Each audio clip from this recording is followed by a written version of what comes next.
There's been a bunch of creepy things happen at this building. It's basically like the Overlook Hotel at night. I walked past a dark room here on the first floor once and swore I saw myself standing inside it. The next night, as I'm inside said room cleaning, the lights flip off, and I turn around to see a quick flash of myself walking past. ETLVDR creepy ghost, or some shit played games with me at work by trying to lure me onto the roof of the building. Oh boy, you guys would love where I work. Weird things happen here all the time, but I'll just talk about one of the creepiest moments I've experienced here. I work as a security/nighttime attendant at an apartment building. It's 24 stories and one of the oldest buildings in the city. One night I'm sitting here when the phone rings at about 3 a.m. and I answer, "Hello, this is Draven at the front desk. How can I help you?"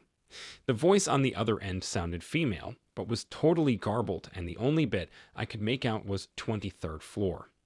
I tried to tell the person I couldn't understand them and asked what apartment they were in, but again, garbled response and 23rd floor. After the third time of trying to understand them and the same response, I said since I couldn't understand them, I'd come up and to meet me in the hallway. So I go to the main elevators, and both are up on the surprise 23rd floor. Luckily, we have an older service elevator, and it's only on the 7th floor, so I call it down. I get it and hit the button for the 23rd floor, but it won't move and the inner door won't close. So I go to unlock the reset panel, and boom, we start going up, door still open. I'm freaking out, and the elevator is shaking because it goes pretty fast and is old. As I'm going up, I just stay towards the back, and finally I reach floor 23. I step out, door closes just fine, and I look around the hallway. There's nobody around. I walk along slowly trying to listen for anyone awake who might have called, but there's nothing. So now I head the opposite direction and go towards where the regular elevators are, and when I get to them, they are just sitting there with their doors open. I was pretty freaked out, but I knew it could just be the elevators on the fritz, so I get in and figure I'll just reset them when I get to floor 1 when I hear the sound of the back stairwell closing. So I quickly get out and go to the stairwell, and lo and behold, no one's there, but the maintenance door to the machine room is ajar, and at that time, I'm the only one in the building with a key. At the top of the building is a large machine room housing all the really, really loud machinery that does stuff in the building and allows access to the roof. I don't like going into it because it's creepy as fuck and no one ever goes there, so at this point I'm seriously freaked out, but I muster up and head in. I shout, "Hello," and there's no response. The lights in this room flicker because they're shitty fluorescent, so I can't see well either, but at the end of the room I can make out the roof access door, and sure as shit, it's slightly open. So I slowly continue forward, checking the space in between each mossine as I walk by, and there's no one there, so I open the roof access door. I can't see anyone ahead of me on the roof, but there is a slight wrap around, and if there was a jumper or something I needed to be sure, so I step out and leave the door ajar like it was. Almost immediately, the door is pulled shut. Now I might have written it off as wind or something, but this door is hard to shut and hard to open. Really hard. I immediately grab the handle and hank it open, slam it behind me, and run straight for the maintenance door. It automatically locks when it's closed, so I slam it shut too, and go back to the 23rd floor hallway, get into an elevator, doors still open, and go all the way down to the first floor. I go back to the main lobby, and as soon as I sit down, the phone rings. I pick it up, don't say a word, and sure as hell garbled voice again, only audibly saying 23rd floor. I hung up the phone, turned the ringer off, and spent the rest of the evening just staring at the parking garage security monitor. To this day, I have no idea how this happened. I was catching a SkyTrain in one particular city about 15 minutes from where I get off. While I wait, there's a woman with glazed eyes asking people for money. She came up to me, stopped briefly, and asked, "Excuse me, could you spare some money? My brother is in the hospital, and I'd like some money to buy him some flowers." That's rich, I thought. Drug addicts are getting more and more obvious with their lines. Here's $5.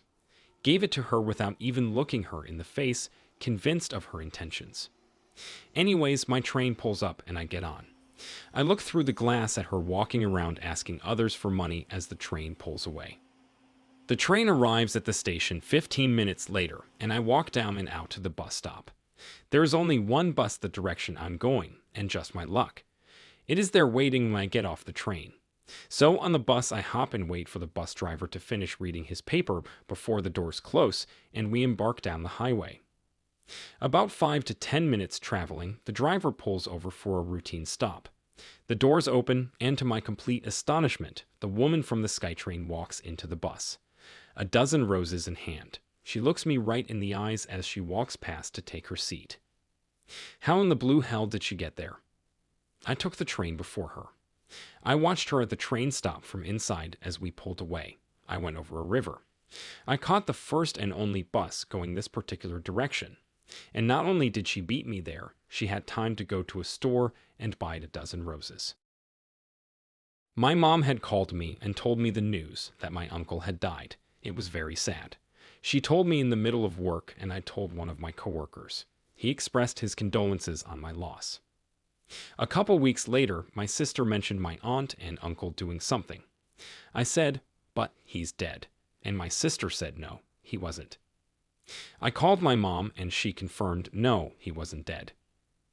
To this day, I'm still not sure how much of it my brain imagined, and how much was real. Did I really talk to my coworker? Was I even on the phone with my mom at all that day? It still freaks me out, knowing that my mind could fabricate so complete and real a memory like that. I knew my uncle had died. Rest in peace, Kim, but feel free to call again. A little backstory. I was a total idealist back in high school, so when choosing a college I chose to go somewhere that none of my friends were attending, so that I could strike out on my own in a finding myself sort of way. Well, I ended up making a few really close friends my first semester.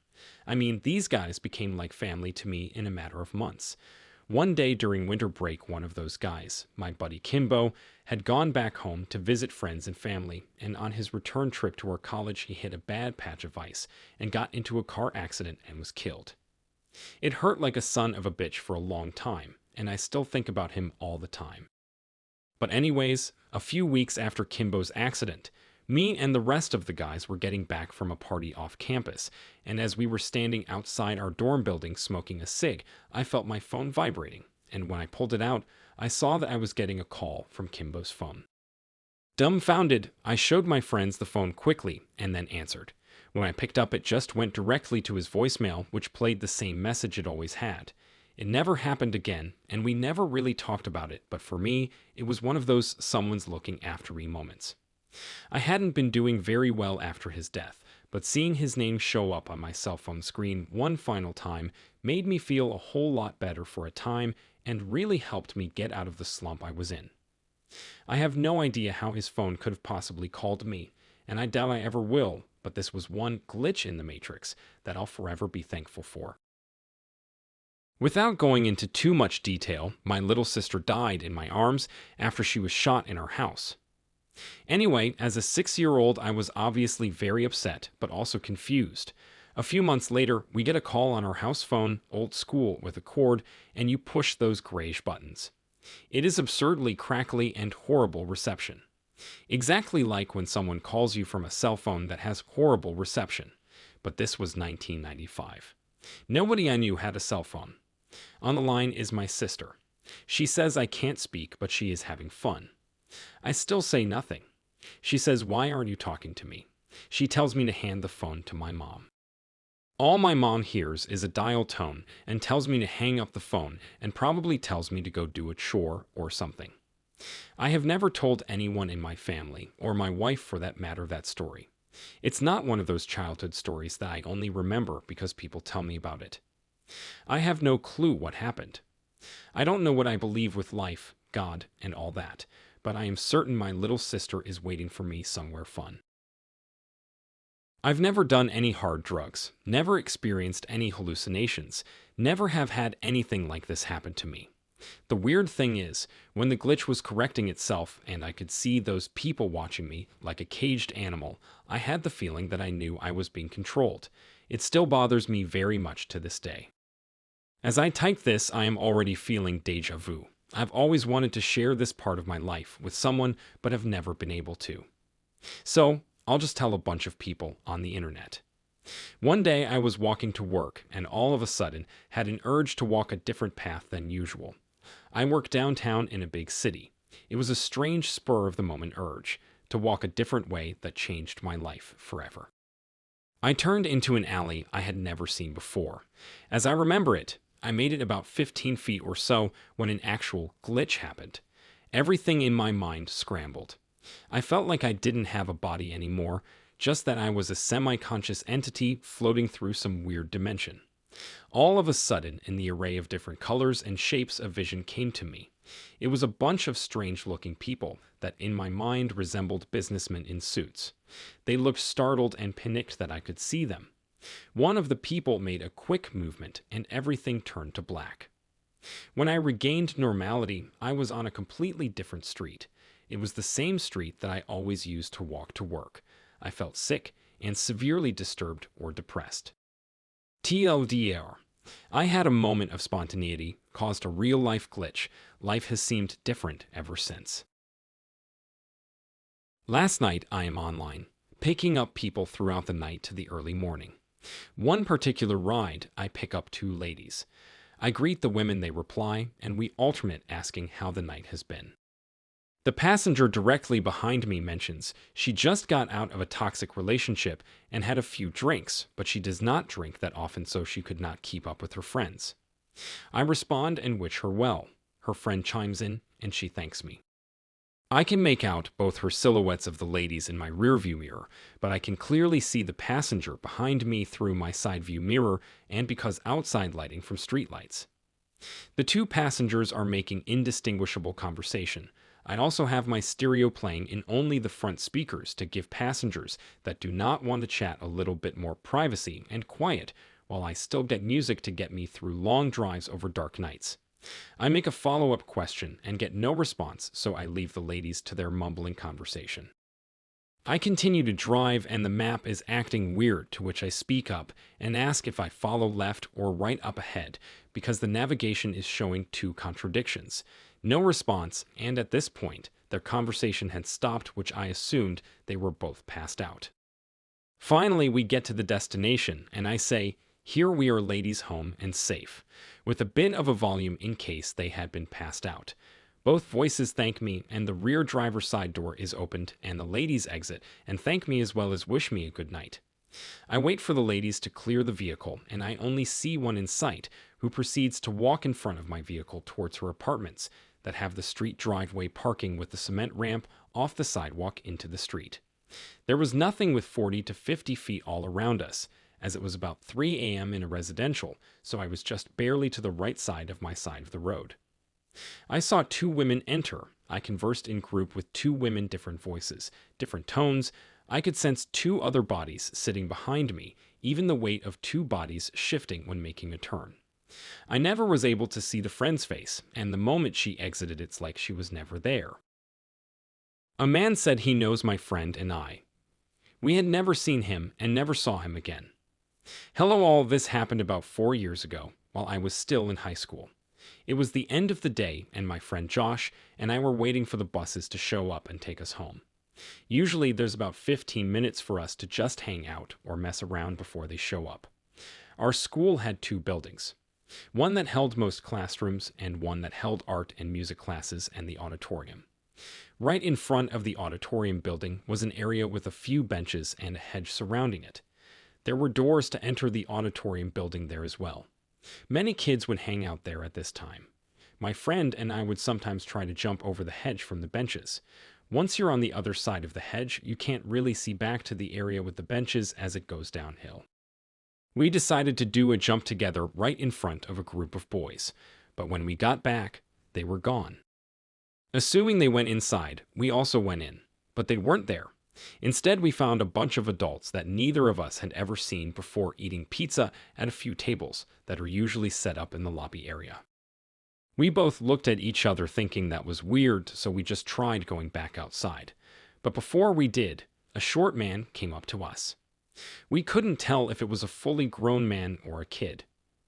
He was white, wearing a backwards Air Jordan hat, a plain tee, and gym shorts. He stopped us and said, "Hey, how's it going?" Josh said, Good, but I don't think we're supposed to be in here right now. I think he assumed the man was with the people eating pizza. But the man kept going on like he knew us, so I interrupted and told him we don't know him. He responded with, "I'm Jeff Donovan. I'm in your class." I said, "Oh, I'm sorry. I must have missed you." "What class?" He simply responded with, "This one," and pointed at the ground. Weirded out by this, Josh and I walked back outside. The group of boys were back. We asked them if they knew someone named Jeff Donovan, and they all said no. So we walked away as it was almost time to get on the bus, but we ran into the man again, which was weird since he was inside last we knew, but he came from the opposite direction. He once again said, "Hey, how's it going?" Josh and I looked at each other as if to ask, "Are you seeing this too?" Without asking. We were interrupted by one of our friends putting their hands on both of our shoulders. But when we looked back, Jeff Donovan was gone. Neither of us saw him again until I saw him about a year ago. I only saw him once more in my life. He was a cashier at a thrift store that I frequent. I'm there so often that I pretty much could recognize everyone that works there. For some strange reason, my heart sank, and I felt compelled to say Jeff Donovan, so I did. He responded with, "What?" So I just said, "Never mind," and moved on. I never saw him working there again. But if I ever do see him again, I will update. Full disclosure, I'm basing a character off the concept of this Jeff Donovan guy, but this was what happened from mine and Josh's perception. I've experienced other glitches, but nothing of this magnitude or so readily obvious to my perception. This glitch was a couple months ago, and I'm still thinking about it, but I've just chalked it up to weird shit happens, and things like glitches are bound to happen if you are paying attention. I was waiting in a hotel room for a ride. My room was on the ground floor with a view out the peephole to the parking lot. Maybe 3 cars in the lots, so I was peeking out to see when my ride arrived. The initial event. I looked out the peephole and saw a red car had pulled up, not my ride, and a girl getting out. She was talking on the phone far enough away. I could hear her voice, but not what she was saying. She had on a yellow skirt and sunglasses, and yes, I creepily watched her for a few seconds because I'm a guy and she looked good. Which is why I only remember the skirt. I'm a lower body appreciator. As good as through a fisheye lens can make you, I guess. Anyway, she walked towards the building, and I could clearly hear her say, "I love you," as a goodbye as she left my field of view. I didn't think anything of it and wandered back in my room for 30 to 90 seconds. Hard to say exactly, but it wasn't long. At which point my ride texted they were pulling in. Back to the door. I went back to the door and looked through the peephole, I'm not sure why, and watched exactly the same scene replay. Girl in yellow skirt and sunglasses getting out of the same red car in the same spot on the phone. Watched her walk towards the building on the phone and the same very clear, "I love you" closing statement. I cannot explain this. My first thought was logically someone could go back to their car if they forget something or whatever. This was exactly Watch the the next actions video and for more strange stories. I forget to remember like doing and like the subscribe cartoon my triple channel. take and my mind being super incredulous at watching the repeat. Not sure what the hell happened, and I'm just going with weird shit happens. Makes me think of deja vu in the Matrix for sure though, and can't help but think, what did they change? Watch the next video for more strange stories. Don't forget to like and subscribe my channel.